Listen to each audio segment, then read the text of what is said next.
Good morning, everybody, and welcome back to episode 220 of Empty Betters. I'm your host, Harrison Scholes. I'm going to toss it across the screen to my co-host, Mr. Nick Manella. How's life, my friend? Life's a beach, my friend, because that's where I am and have been for the past holiday weekend. I know you just got back from the Outer Banks. I have been ripping it up in Ocean City. Got some time in the sun and the sand today. It was absolutely beautiful, gentlemen. Well deserved. Hope everybody listening had a good Memorial Day weekend to all the American listeners. But yes, I have returned back to my normal setup and it feels pretty good. And now we've got another guy on the road doing the remote setup, Mr. Manella. I am now going to toss it across the screen to my other co-host up in Wisconsin, Mac Vogel. What's going on? What's up, y'all? Yeah, this is kind of like the we're doing a little musical chairs of traveling right now. I'm all this time next week I'll be in the finest city in the world, Baltimore, Maryland. Be there for a good little bit, so I'm looking forward to that. And looking forward to seeing you boys at the beach in Ocean City in like what 10 days or so. Something like that. By the way, guys, this is our bed. There's only one for the week, so the three of us are going to share. I call Yeah. middle. EB Beach weekend coming to a theater near you soon. Be on the lookout for that. I'm sure all the shenanigans will be documented on Instagram. Yeah, I'm sure nothing like bad or crazy or stupid will happen. Not one No. beer or crab will be had. Oh, wow, God, no. It feels like this is the first recording for the three of us in a while. I don't know why. It's probably been what, like 5 or 6 days, but the first two rounds we were going at it. Exactly. It's kind of nice to come up for air a little bit. I mean, I do kind of miss having like multiple hockey games every night, but in a weird way, it is nice to just have the one kind of focus up a little more and stop recording. The hectic recording schedule. It gets to you. It gets to you. That's a great point. And I was hanging out with some friends that are also down at the beach this past weekend. And one of them asked me, like, are you tired of it yet? Where do you guys stand on like the burnout index? Like 10, I never want to watch another hockey game again, or one, I wish there was like the what was it, the Frozen Frenzy thing where there's like 16 hockey games on one night. Yeah, I will never be bored of watching NHL hockey. It's just in my DNA to have it on the television. What I am sometimes around this time of year get burned out on is like it's all the work that goes into the show and the prep, and it's like, man, we've been doing this since October. Not saying I don't love it because I do, but sometimes it's like, ugh. I haven't hit that quite yet, but I'm getting close. When those Edmonton Vancouver games or these Edmonton Dallas games get to that second overtime period, I'm napping during the intermission and like setting my timer so I wake up, but just to get a little bit of rest. So when it gets to like that, I'm like, come on, just shoot it off of someone's ass into the net. But you can never fall out of love with it, in my opinion. Thanks, Darnell Nurse, for not letting it go into that, but we'll talk about that in a little bit. We got a pretty busy episode. Like I just said, it's been about 5 or 6 days since we last recorded. We've got some league news, and then we'll go dive into the series updates. We are recording this before the Rangers Panthers game 4. Nick, correct me if I'm wrong, but I think we're going to hop on for like 10 minutes after game 4 to kind of recap that. I don't know if that's going to be a YouTube video or added on to this episode. I'll let It you. really is up to them. I mean, I probably just jinxed it by talking about how much I hate it when those late games go into overtime. So we've probably got like a 4 OT thriller coming our way tonight. But if you hear us talk about game 4, great. If you see it on YouTube, even better. Amen. Hopefully we don't get overtime. That would really hurt my sleep schedule. I can't sleep anyway because this rant time, real quick rant. If you live in an old row home, the ventilation upstairs compared to downstairs, your AC could be at 68 and it's 77 upstairs. I can't sleep these days. It's so hot. So Yeah, your uh upstairs gets like a decent amount of sun, I feel like in the evening too. yeah, it's a lot of windows.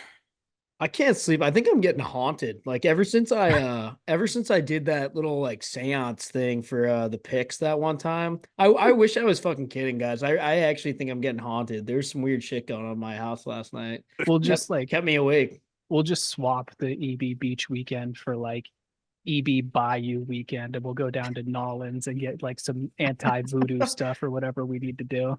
We might need to. I'm gonna chalk whatever happened last night up to just a dream or a fluke or something. But if this shit continues, I might be looking for an intervention or something. Dude, one of the first times we were at your place and we're just like hanging out in your living room, and all of a sudden, like this like random door on your wall just flies open, and your cat had been behind the wall and just decided to open the door and announce her presence.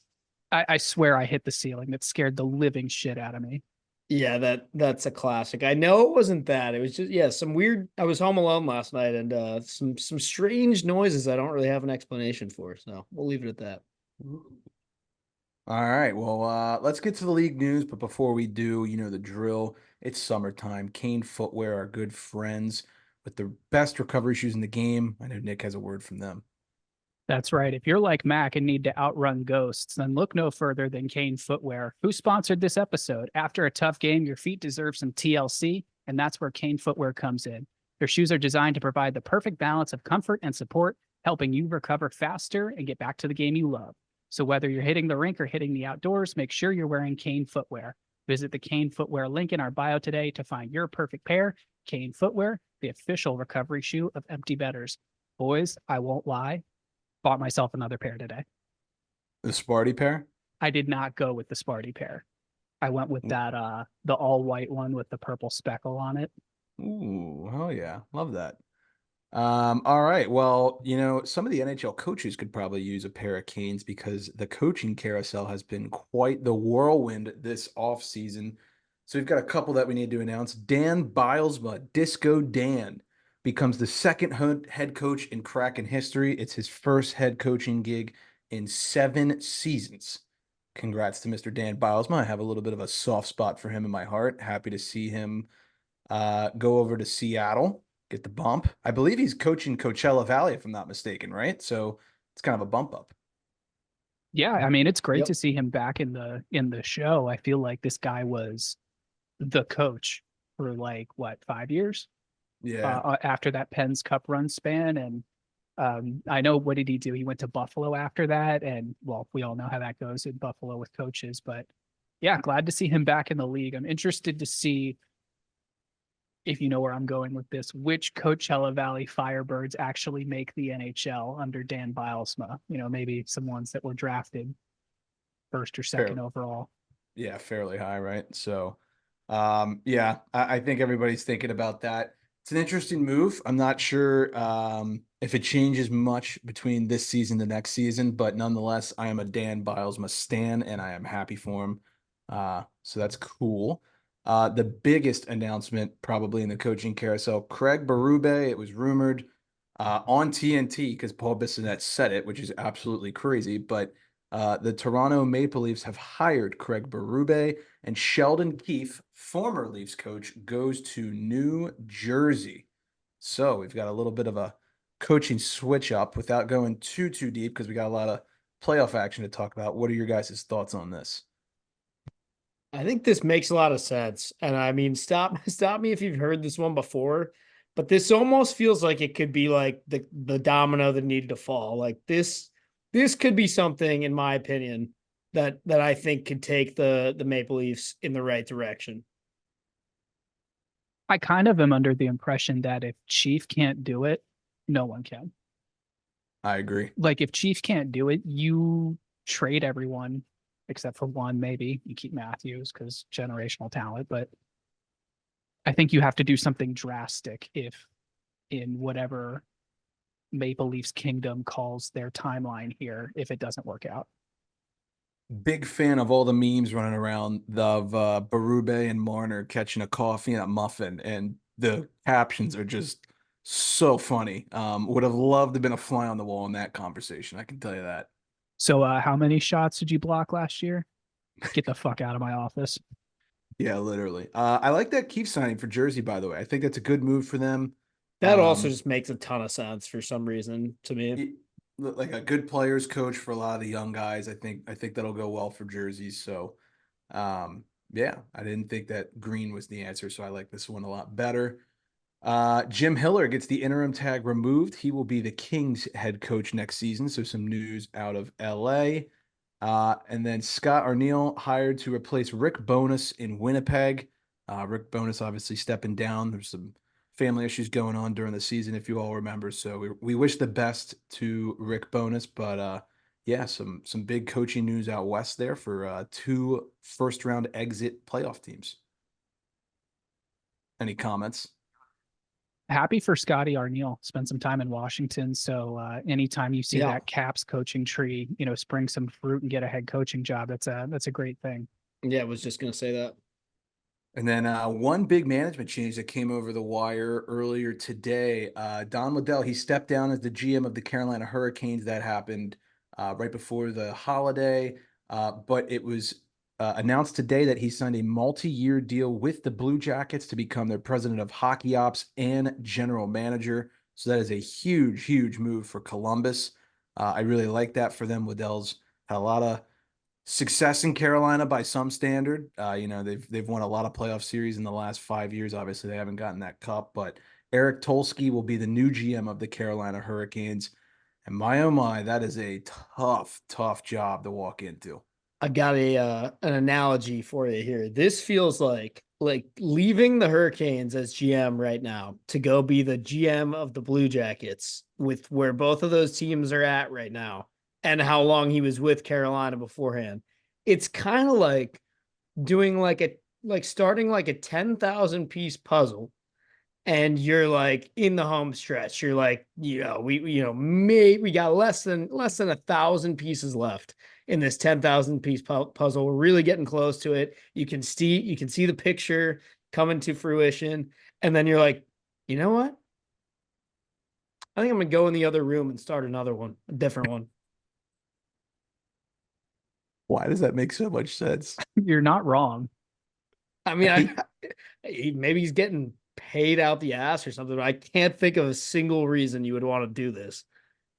Yeah, I don't know. I mean, I know Tolsky was being groomed to be the next guy. The Penguins were in on him when they fired Hextall, but this move kind of feels like a refresh button for Waddell. And I think, the Jackets, they've got some prospects. Obviously, the roster kind of blew this year, but I would not want to be the Carolina GM with the amount of pending free agents that they have. I'll read that off real quick in case you're not aware.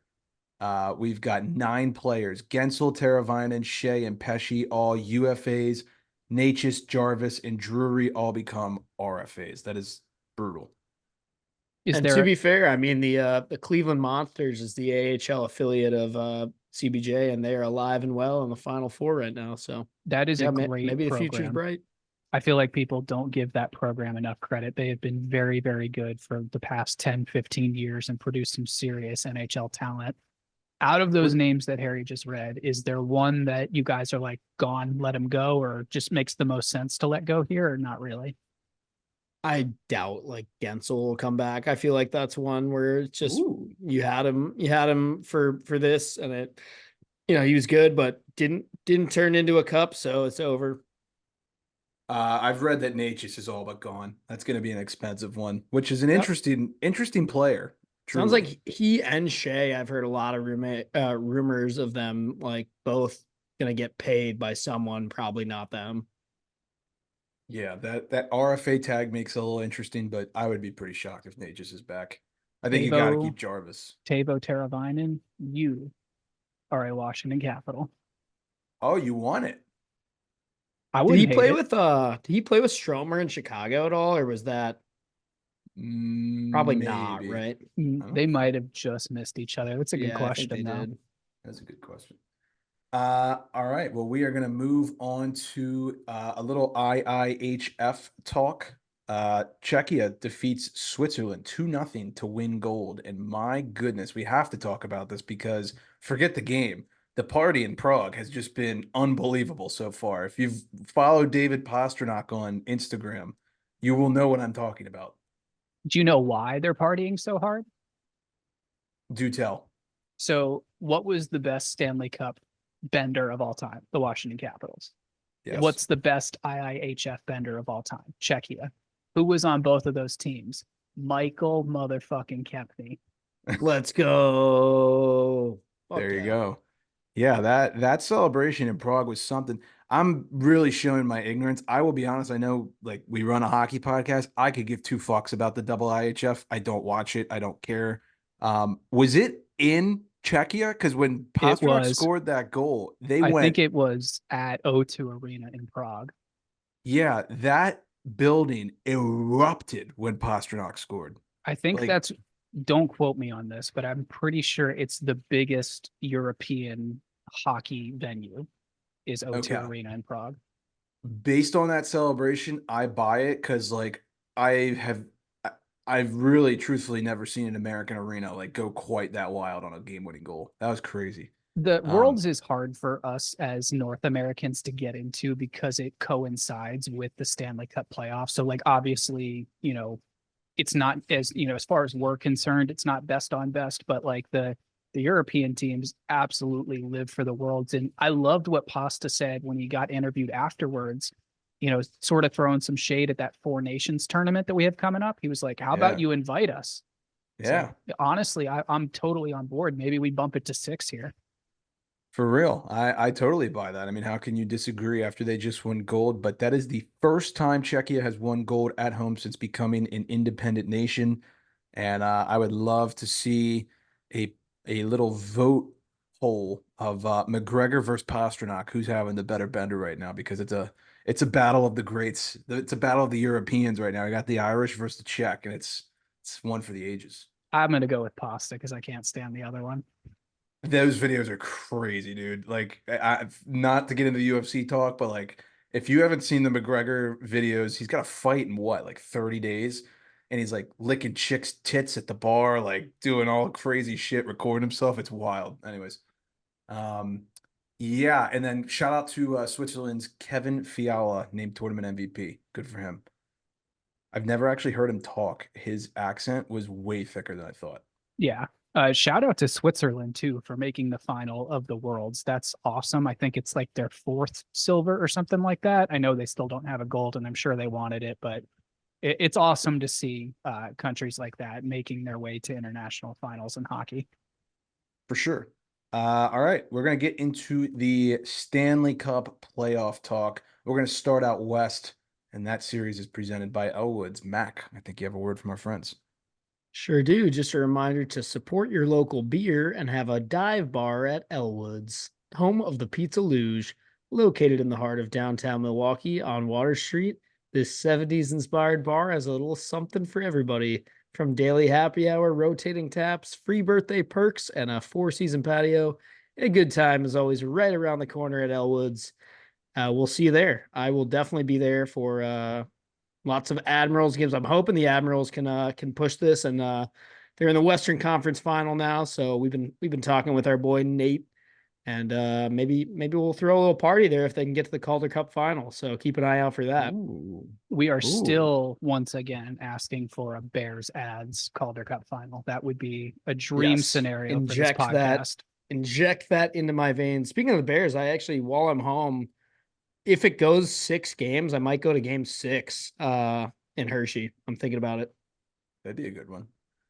All right, Dallas and Edmonton. Let's dive into that series. Obviously, it's been quite some time since game 1 and 2 happened, so we're probably gonna touch on game 3 a little more, as it just happened last night. Uh, Game 4 will be tonight when you're listening to this. We'll give a preview for that as well. Game 1, Edmonton, McJesus, the double OT winner off that cheeky little tip, deflection, whatever shot you want to call it. After he could have buried the OT winner in the first overtime, buries it in the second, and then goes on TNT and says, sorry for keeping everybody up late. What a legend. Love that. I think that's his first playoff OT winner, if I'm not mistaken, in his career. So, I thought he had uh, that one in the conference finals against the Flames, or the to send them to the conference finals or something. no, you're right. You're right. You're right. Hand up. I was wrong. So Edmonton takes game 1 in a stunner. I think a lot of people were thinking Dallas home ice game 1 rested. So that was a little bit of an upset. And then you move on to game 2. Dallas wins a tight one, 3-1. Jamie Benn opens the scoring. He's been great this series. And then Marchment breaks that third period tie. Both those guys have looked great, especially in game 3 as well. And then game 3, that's the one we're going to dive in on the most. The series shifts back to Edmonton. And that first period was absolutely chaotic. It looked like the 84 Oilers on the ice. It was crazy how good the Edmonton Oilers looked. And I was ready to send a text to you guys like this shit's over, but I don't know. I picked Dallas that night, and I thought maybe something will happen. So after Hyman and McDavid get the Oilers up 2-0, that second period for Dallas, they storm back with 3 goals. I think it was like in under 4 minutes. Jason Robertson gets 2 in that period. They tilt the ice, and then he gets the hat trick and game winner in the third period to put the Stars up 4-3. Empty net 5-3. Your guys' thoughts on this game? This whole series has been wild. I think we knew it would be. One thing I want to touch on with game one, and maybe I'll get some hate for this, but I want McDavid to go crazier, like for that goal. Like, why are we not going crazy? It's double OT. I agree. Have some fun. You talk about McDavid and him being a robot, never showing emotion. His meltdown in front of the official, what was it when he took the high sticking double minor like right into overtime? I was like, finally.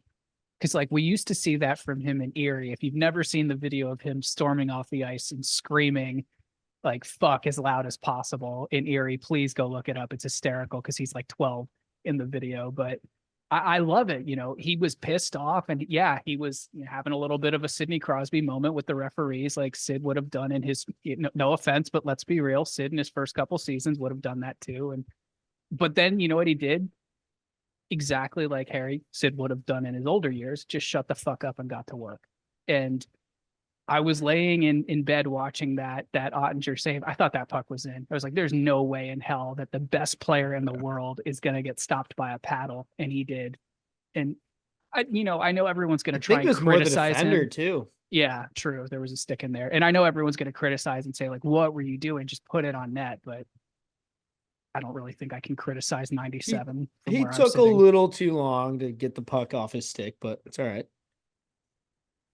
It was a great game one. It set the tone for the series. I think game three was my favorite one. A lot of back and forth. We finally get a good high scoring game. It seems like both game threes and both series were just so entertaining over the Memorial Day weekend. Darnell Nurse, he is getting shit all over the internet from Oilers Nation. $9.5 million contract AAV. He has 2 points and is a -12 through 15 playoff games this postseason. I know he made the save with his ass, but those first 2 goals for Dallas, both of those are a result of him not getting the puck out or losing it off his stick. I don't know. It's tough. It's tough to win, when you're paying that guy 9.5, and then you've got Campbell, who's not even dressing up in an Oilers uniform, making 5. It's 14 mil right out, 14.5 mil right out the window. Yeah, I think the -12 is a lot more concerning than the 2 points. I'm not really that worried about him like showing up more on the score sheet. I think that's fine. I mean, it'd be great, but I'm not like faulting him for that. But yeah, the -12 it's a little tough, especially because I don't feel like the Oilers have gotten blown out like a ton. You know what I mean? Like it seems like that's a pretty accurate stat of just being on the ice for a lot of the goals, even though there haven't been a ton of goals, if you know what I'm saying. So yeah, I think it's somewhat valid, the criticism. I think that's a great way to put it. You don't necessarily look to Darnell Nurse in the Oilers roster for how many points he's getting you in the postseason. That's not necessarily what he's there for. Obviously, you've got Evan Bouchard, who's on this historic run. You probably don't need Darnell Nurse to do that. What you do need him to do is make sure the puck doesn't end up in his own net, which Mac just read the stat is clearly not happening. I mean, I don't know what contract Matthias Ekholm is on, but I would pay him Darnell Nurse money based on how he's played this postseason. I mean, pretty much just swap those contracts for me. Yeah, literally. But right now, I mean, that contract looks, I'm going to understate this, horrible. Yeah, that's a good way to put it. Nick, I'm going to tee you up for your boy, Mr. Jason Robertson. I know we're talking about the Oilers here, but let's give the Stars some credit. I was about to text you before he scored the first goal. I was like, where's J-Rob? I feel like he hasn't done anything. And then lo and behold, he gets a hat trick. What do you think of his performance last night? So everyone's been saying, where's J-Rob? Where is the Stars' premier sniper? And I can tell you exactly where he's been. He's been a point-a-game player in the postseason, and he's been setting up everyone else. I think he got sick of hearing it, was like, fuck it, I'm calling my own number. And I mean, that second goal, so scrappy in front of the net, reminds me of someone else maybe wearing a green jersey, Harry. Can you think of anyone, that would be cleaning up that trash in front of the crease? Yeah, couldn't think of anyone. But Not a Milwaukee native right now. definitely not. But no, it was great to see him sort of, the emotion on that third goal was incredible. I saw a piece about his mother the other day, and she was talking about Jason, her son, and then her younger son Nick, who plays for the Leafs, and it was just really, really cool to see. So, I love that game for him last night. That's absolutely the kind of player he is, and I don't think we can talk about it without talking about how much of an impact having Rope Hintz in that lineup played last night. I mean, he set him up how many times, and guy just went total playmaker mode. So it just shows what having a guy like that back in your lineup does for Dallas. Yeah, I think what actually happened is J-Rob's sitting there on the bench. He's looking over at the Edmonton net, and he sees like a brick wall there, and he's like, hang on, that's not right. Rubs his eyes a little bit, takes another look, and goes, holy shit, that's a piece of Swiss cheese. Why haven't I been shooting the puck the whole time? So he figured it out and just started peppering some shots on, and look what happened. So where are we at with the Skinner thing now? Let's talk about it. Like, Edmonton has said he's going for 4. Do you agree with that? That, to answer your question, that is where we're at. When you have to name who the starter is, that's when you know you have arrived at, like, oh shit. And we are at that point. He made a couple big saves, but yeah, I mean, they blew it. Some of those goals, that J-Rob game winner, was that the one where it was like the horrible angle and he just kind of like tucked it, it's like back off the bat? Yeah, you can't let that in. You can't let that in. He's basically behind the period. net. Yeah, that's. Yeah, I don't know. I think it's the right decision to go back to him. I don't think he played bad enough to put Picard in again, but I don't know. Picard honestly played pretty good in both of his games. He did. I was a little bit confused when they went back to Skinner. Yeah, it felt like the old unplug the GameCube controller and put it back in. It's like, and it kind of worked for a game or two, and then you're like, fuck, all right, plug the other one in. Should we change the batteries or like what? Like, so you're trying anything to make it work. Meanwhile, Dallas is like your older sibling who's got like the fully functioning controller that works. Yeah, you're using the little brother time. controller. Exactly. Yeah. So you guys would go Picard game 4? I want to know, is Jack Campbell just like watching these games on his couch? Like, what the fuck is happening there? Is he even slightly being considered? Like, I don't think so. I don't know. I mean, I don't think I would go. I'm not saying that's the right call, but I'm just curious. I don't think I would go to Pickard for game 4 because they're not in panic mode yet. But Harry, I think you make a great point that like it's where we're at now, that they have to tell us who's starting just so the media doesn't go crazy with the questions. That Oilers power plays looked a little human this series, which I think is a huge difference maker.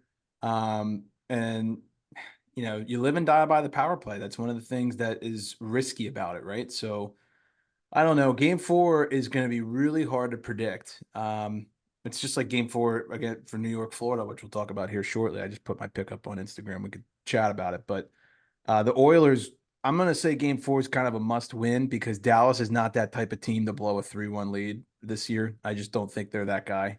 And that's probably why you got to just go with Skinner, because it's almost like we don't. I think if you go with Pickard and lose, that move gets criticized way more than just trying Skinner again. And if you do lose, then maybe you're like, well, fuck it, we're down 3-1. Cal, get in the net, see what you can do, something like that. But yeah, I agree with you. That somebody asked me, actually a few people asked me after the Oilers won game 1, am I worried at all for the Stars? I said absolutely not. Stars in 6, and I stand by it. Yeah, it feels right. That game 1, it was exactly what the Edmonton Oilers needed to happen. Their superstar took over. He scored twice, scored the game winner. Hyman continues his scoring. That's exactly how the Edmonton Oilers are going to win games in this series. Well, and it almost felt too like, again, you pick Stars in 6. That obviously means you think Edmonton is going to win 2 of these games. And this felt like, like if anything, when they won that game the way they did in double overtime, it almost made me more confident in Stars in 6, because I was like, yep, that's one of the games Edmonton wins. Like that's just they're that's how they're going to win a game or two this series. And I think it's a big testament to how Dallas has handled adversity throughout these playoffs. I mean, we talked about them dropping the first 2 games to Vegas, coming back from that. We've talked about how hard their playoff route has been, between Vegas Yep. and then Colorado, and now with McDavid and Draisaitl and They've Hyman with lost the game Oilers. 1 every time, Right. and kept their cool. Just, it's all good. Stick to the plan. Right back on top. And I know there's points, and I know people are waiting for me to say this. I know there's points in these games where the Stars don't look good. I mean, some of those first periods, they looked horrible. Last night, I think, or last game, they had 3 shots in the first period. Edmonton had like 15. Yeah, it hasn't been all like I will admit I was a little nervous for them at points of yesterday's game. There were a few moments where I was like, shit, I don't know. They're not looking too hot, but they turned it around and they figured it out. So Before we get to our game 4 previews, just one other thing I want to note. McDavid naturally breaks some type of fucking record because that happens every week. He notched his 100th career playoff point in just his 64th postseason game. He is the 4th fastest ever to hit the 100 playoff points, only behind his teammate, Leon Draisaitl, and then 2 guys, you may have heard of them, Mario Lemieux and Wayne Gretzky. Didn't Gretz do it in like 46 games or something atrocious like that? Something stupid. Leon's is crazy too. They put that up on the TV the other day. What his record was, I can't remember it off the top of my head. But either way, it's just some gnarly numbers. Edmonton's been blessed. That's for sure. Multiple times. All right, we're gonna do our game 4 previews, our betting preview. It is presented by DraftKings. If I pass out from this ad read, please call 911. All right. We're this close to crowning the Stanley Cup champion. The action is heating up on the ice. It's even hotter at DraftKings Sportsbook, an official sports betting partner of the NHL. New to DraftKings, listen up. New customers can get a no-sweat bet up to $1,500. Just deposit at least $5, and you'll get a bonus bet back equal to your first bet if it doesn't hit. Download the DraftKings Sportsbook app now and use code THPN. That's code THPN for new customers to get a no sweat bet up to $1,500. If your first bet doesn't hit, only on DraftKings, the crown is yours. Gambling problem? Call 1-800-GAMBLER, or in West Virginia, visit www.1800gambler.net. In New York, call 1-800-778 Hope NY or text Hope NY 467-369. In Connecticut, help is available for a problem gambling. Call 888-789-7777 or visit ccpg.org. Please play responsibly. On behalf of Boot Hill Casino and Resort in Kansas, 21 plus, age varies by jurisdiction, void in Ontario, one no sweat bet per new customer, issued as one bonus bet based on amount of initial losing bet. Bonus bets expire 168 hours after issuance. See dkng.co/ice for eligibility, wagering, and deposit restrictions, terms, and responsible gaming resources. Wow. I'm sorry. You cut out for a second. Could you do that one more time? Oh my God. All righty. I'm glad I didn't do the old I'm gonna drink until you're done with the ad read that we used to do years ago. That will be pre-recorded next episode. You can rest assured. But that was a tough one. I think I need a fucking sip of water. Can someone segue us to the finals update for these, please? Yeah. So we're all in agreement, right? We know who needs to win this series. Like podcast agreement, we cannot have the New York Rangers in the Stanley Cup final. And guys, I will be the first one to say this. No. Yeah, no. Look, I'm a little bit worried because I'm really starting to get Team of Destiny vibes here. I don't know about you guys, but like just getting those like 2 OT wins just as easily as they did. Just seems like they've got it going on right now. What do you think? It sucks, but what I'm kind of trying to focus on is both of the Rangers wins came down to just one goal. Like it's just one goal makes it. I mean, the series could be 3-0 Florida right now. I don't think you could say the series could be 3-0 Rangers because Florida shut it the fuck down in game one. And they outplayed them in game 3. Yeah, so that's kind of like that's what you got to focus on. Florida is doing everything right. Twice they didn't get the one goal they needed, and that's tough. But now you gotta win a home game tonight. The one that's happening like right now. I'm not gonna panic until that game's over. And I think that's fair. So let's circle back for a second while I had to regather my breath and hydrate myself from that fucking ad read that put me underwater. The series update, the Rangers are up 2-1, as the boys just alluded to. Game 1, Florida shuts it down. They win 3-0. And then games 2 and 3, the Rangers win both of those, both in overtime. Two very different style of games. That game 2-1 was a tight knit one, 2-1 OT win. And then that game 3 was incredible. What a game. 5-4 Rangers in overtime. So the one thing that you guys are like kind of not saying, which is the huge X factor here, is that despite New York being outplayed and despite their 3 big offensive weapons being Mika, Panarin, and Kreider having 1 point combined in the series, they are still winning. And that is because their goaltender is fucking insane. And I'm ready to say it. I've watched enough, and it probably never truly changed. But he is the best goalie in the NHL right now. I name me a better one because I can't figure it out. I honestly don't think I could, just based on what we've seen this year. It's Probably right. really, really hard to argue with that. I would also argue that the reason the Rangers have won is just, I mean, we talk about it with Dallas, but like depth. Yeah. Barclay Goodrow has 4 playoff goals this postseason. Yeah. Like, what 6. the fuck? Like, no, 6?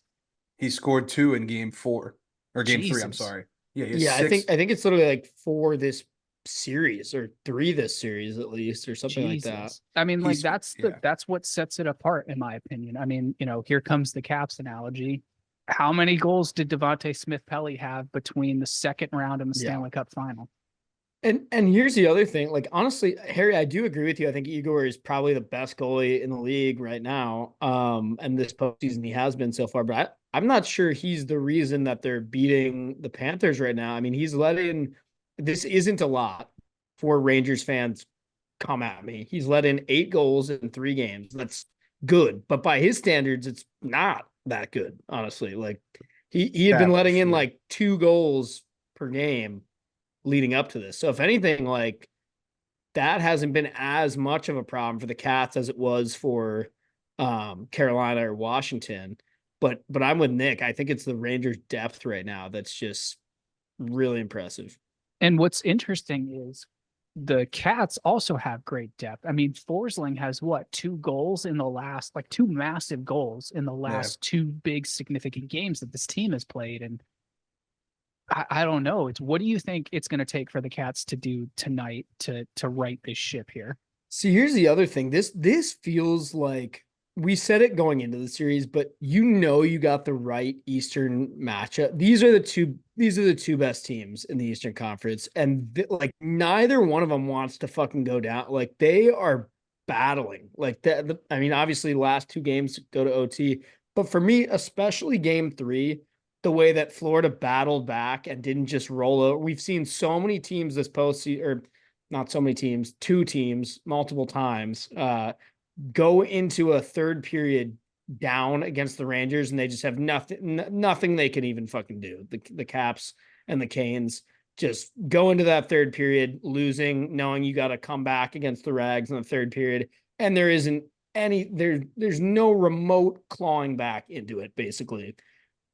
Panthers, I give them credit. They battled. They fucking said, we're not going down that easy. Yes, they lost, but I mean, this really feels like just 2 juggernauts battling it out. That's a great way to put it. And I think the really interesting thing was how Florida handled game 1. everyone was saying, oh, it's MSG, Garden's going to be rocking, Rags are going to come out firing, but They put him to sleep. put him to sleep. Stadium was booing him. Yeah. Yeah. Bob makes 23 saves, first postseason shutout this year. And I think the Rangers had 13 shots on goal, like going into the third period or something ridiculous like that. So obviously that's not good enough to beat Bob. I know that I think I said it in the last episode that Alexi Lafreniere was my X factor. He did score in that game. It was just for the wrong team, but we're now evened out because he's scored some pretty sick goals the other night. So those 2 goals were so nasty. Technically, I am right that he has been the X factor in this series. Just one was in a negative aspect and one was in a positive aspect. But yeah, I'm really I really, really want the Cats to pull this off. I know I did the reverse psychology thing and said the Rangers were going to do it in the hopes that they weren't. But the more I watch this, the more I'm like, this does not look good for us Metro folk over here. If I'm looking at one guy in Florida that I think really needs to step up, I'm going to call him their ace defenseman. Brandon Montour has been really quiet. No points in the series. He's usually always in the mix. He's getting those secondary assists, primary assists. He's on the power play. That's a guy who's got to wake up. I think he could be an X factor for them. And Nick, you talk about what does Florida need to do. Look at the Rangers in Game 3. Wennberg scores a goal, the OT winner, first one in 33 games. Lafreniere gets 2. Goodrow gets 2. They're doing it with the depth. I'd like to see Florida's depth kind of come up to the occasion here in Game 4. Also, on that Wennberg goal, what the fuck is that face-off? If you're Florida, if you're the coaching staff for Florida, you got to be looking at that play and saying, what the fuck were these guys doing? Like, everyone missed their assignment immediately after the face-off was over. Turnover, and you leave Wennberg literally standing there like he's like a buoy in the middle of the ocean in front of the net. And that's just that goal pissed me off so much. That's a horrible, horrible coverage. I had to rant about that. That's like a video coaching roast session right there of okay, what is not right about this picture kind of vibe. I'm honestly, Harry, I think you make a great point. I'm really honestly surprised that the Florida depth hasn't kicked into this point yet, because to start the postseason, it kind of looked like that's where we were at. I mean, I feel like people forget that this Vlad Tarasenko is on this team. Yeah. What is going on? He's playing his former team. You'd think he'd be fired up, but yeah, I don't know. Ekblad, I know you said you look at Montour, the Ekblad thing is starting to come up again. What is going on here? And then, obviously with these star players, you start to wonder, are you 100%? Is there something you're not telling us? What's going on? But of course, the NHL doesn't tell us anything. So there's 2 things we have to address. One, while I will hear Mac out on his Igor take of the 2 goals per game, I agree to a certain extent. Despite giving up 4 in Game 3, he was still incredible. And the Panthers had 108 shot attempts. The Rangers only had 44. I was driving home from the Outer Banks during that game, and our good friend Mark was blowing up my phone. He's like, we're getting shafted. I don't know how we're winning. This is going to end horribly. Blah, blah, blah, blah, blah. And then I would love to show you guys the video of he was at some bar in Long Beach, I believe, with his buddies. And when Wennberg did end up scoring the OT winner, that place went crazy. And I know that the viral video of them, I think at Central Park, the Rangers fans watching, I am not a Rangers fan, so let's just get that out there. But it is very fun to watch their fans because they're loud. And on the internet, you don't get a whole lot of Florida chit chat. I love the Rangers drama. I live for all the Rempe stats where they're like, he's an X factor, whether you like it or not.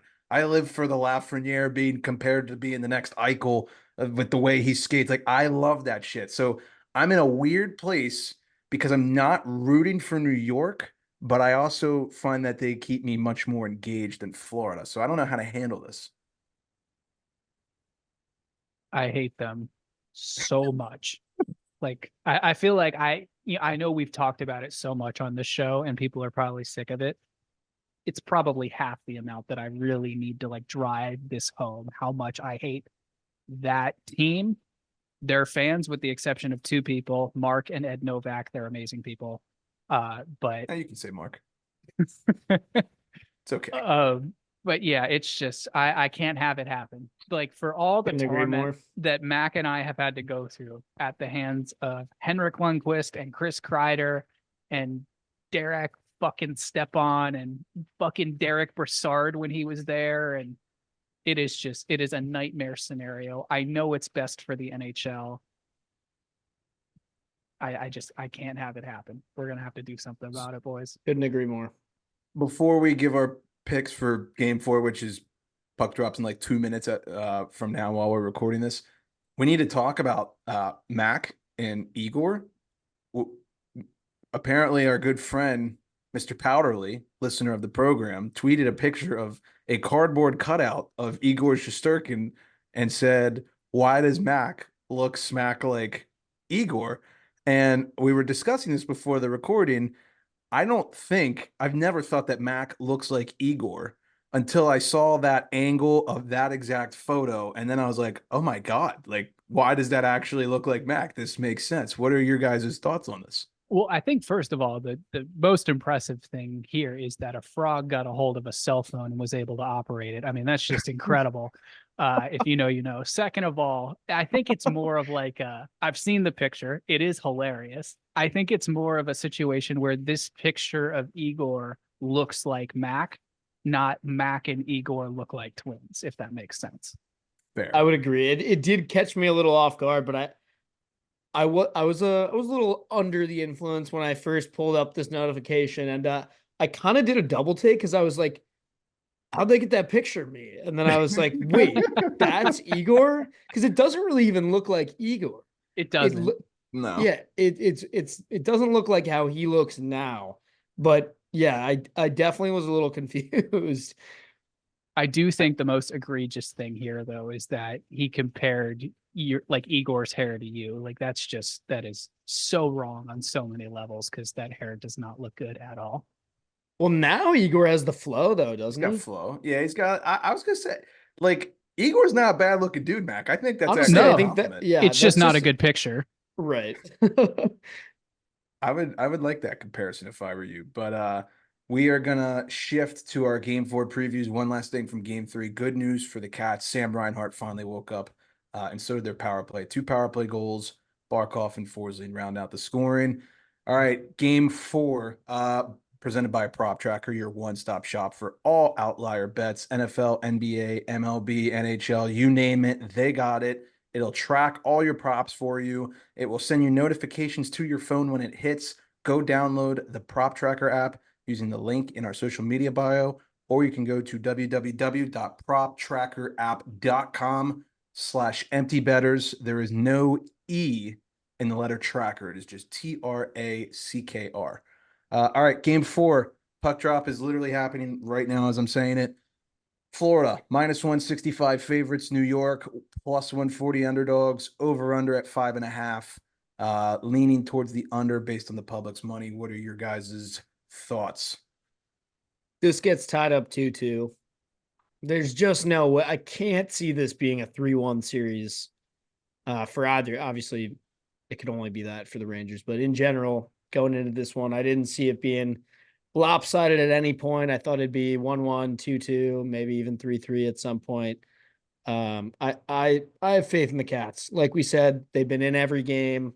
I think they've done the right thing almost every single minute of every game, and they'll get this one.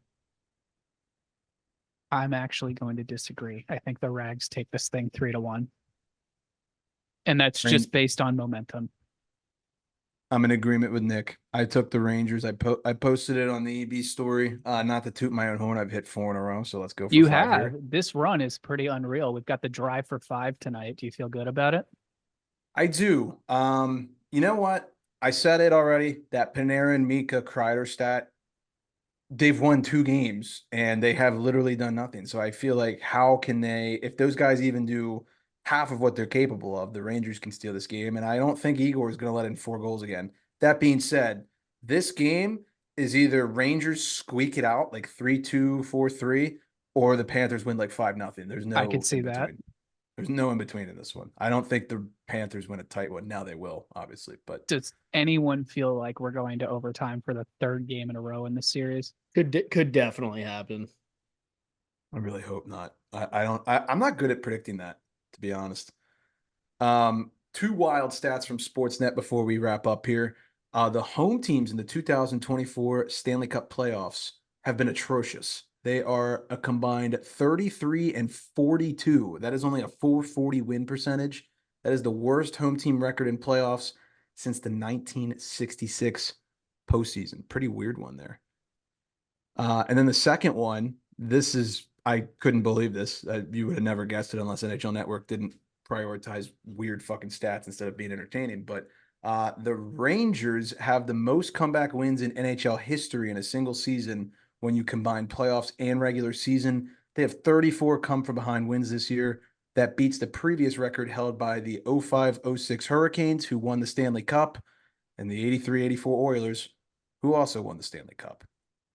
Are the Rags unbeaten in overtime this postseason?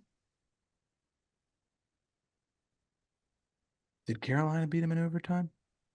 When they No, avoided they the beat them in sweep? regulation. Like, didn't Shea score a power play goal with like a minute and Yeah, change they left? might be undefeated in overtime. They 4-0. Might be right. I can't think of one. Sure, why not? Let's run it. Yeah, they're 4-0. Trocheck, Goodrow, Wennberg. Who's the one I'm missing? There was a Caps one, right, or no? No. Oh God, No. please no. Carolina. Oh well. Someone tell yeah. us. You're probably screaming at us by now. Yeah, probably. Speaking of which, I do have a quick trivia if you guys want it. Rip it. 6 years ago today, May 28th, the lovely year of 2018. However, this was not so lovely of a game for Caps fans. This was the one game we lost. Final score 6-4. Who scored the game-winning goal for the Knights? Ryan Reeves. Nope. Wow, I think I know this. Scary part is I remember where I was when this game was played. It was but first time I met my girlfriend's parents, actually, and I was watching the game like a psycho because I was rooting against the Caps so hard. Well, I mean, as a Caps fan, it's a significant moment for you. Yeah, as a Caps fan. Yeah. I have no Marsha show. Why not? Nope. Thomas Nosek. Yeah. Yep. I think the way they have this, I think one-timer. He might have had the empty netter too. I'll read the full thing. VGK's inaugural dream season continued on May 28th, 2018. They beat the Capitals 6-4 in game one of the Stanley Cup Finals. Thomas Nosek scored the eventual game-winning goal to break the 4-4 tie midway through the final frame and then added an empty net goal for good measure. This was the last victory of the season for the Golden Knights as the Capitals went on to win the next four. Loser. So why on earth was the Stanley Cup Finals in May 28th and now it's not till like June 20th? Yeah, it was game one. I was thinking that too. Game one was today, 6 years ago. What COVID did pushed we do? everything back like a month.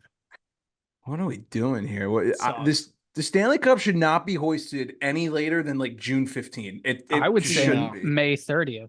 Yeah. Like you got to give the first guys week of 3 June months for off. a game 7, maybe. Yeah. Yeah. That's fair. If we go past June 15, that's fucked up in my opinion. Yep. All right. Well, we might be back for like a little 10-minute segment to recap game 4. Depends on overtime regulation. We'll see. Maybe it goes on YouTube only. Don't know. No promises. Any thoughts, comments, concerns? Just want to give a big shout out to the new music provider for empty betters, our friends over at the amazing band Liquor Store, a band that we have all been big fans of for a while. Go check them out on Spotify, Apple Music, wherever you get your digital media. Check out their amazing LP In the Garden. If you like rock, if you like punk, grunge, 70s, 80s, 90s, you will absolutely love these guys. They are incredible. Mac, what else am I missing here? They also just released a couple new songs, newish songs. I think they had them, but they are now yours for the listening on Spotify, Apple, things of the like. New Jersey's own New Jersey's finest liquor store. Go listen. Yeah, absolutely. And if you're a vinyl person, you can get the LP of In the Garden, I think, for like what, $5 or $8 on like Discogs or Bandcamp or something like that. So if you're one of those vinyl heads, be sure to check that out. We need a crossover merch item. That would be pretty sweet. That would be sick. Someday. All right. Well, we appreciate everybody for the love and support as always. 220 episodes. I cannot believe that. I said it today on the IG story. I'll say it again here. That is crazy to think about. I don't know why, but the 20s, the 50s, and then the hundreds always hit a little different. Those zeros hit a little bit harder. Absolutely. All right. Appreciate the love and support. Without further ado. Class dismissed.